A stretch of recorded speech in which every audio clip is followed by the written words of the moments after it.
आम्हाला प्रसिद्धी नसली तरी चालते, आम्हाला आमचा बाप्पा म्हणून फार गरजेचं असतं. आपण दरवर्षी बाप्पाला घरी आणतो, पण कधी विचार केलाय का की हा बाप्पा घडवणारे हात नक्की कोणते असतील?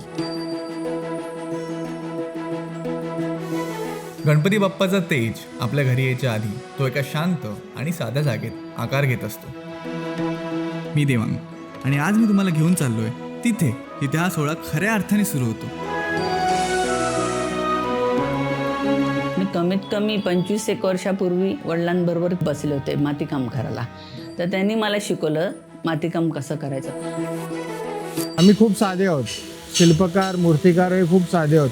आम्हाला प्रसिद्धी नसली तरी चालते, आम्हाला आमचा बाप्पा म्हणून फार गरजेचं असतं. बाप्पा आहे ना, लोकांच्या जवळ जातो पण तो आम्हाला सोडून चाललेला असतो. जसं बाप्पा विसर्जन निघतो तेच दुःख आमच्या मनामध्ये असते की अरे बाप्पा आमच्यातून निघाला, आता पूजेला चालला, पण आमचा कारखाना आता खाली होणार. बाप्पाला मी एवढंच सांगतो की सेवा आमची ह्याच्या पुढेही अशीच निर्विघ्नपणे चालू ठेव आणि शेवटच्या श्वासापर्यंत तू आम्हाला तुझ्या चरणाशी ठेव, हीच मी त्याच्याकडे कायम प्रार्थना करत असतो. जे हात बाप्पाला प्रेमाने आणि श्रद्धेने घडवतात त्यांच्यासाठी आमच्याकडून एक छोटंसं गोड सरप्राईज. बॉम्बे स्वीट शॉपकडून खास मोदक आणि आमच्याकडून एक प्रेमाचं सारंगी. बाप्पा आपल्या पाठीशी, 100 हात त्याच्या पाठीशी. या उत्सवातले खरे कलाकार, तुमचं मनापासून धन्यवाद.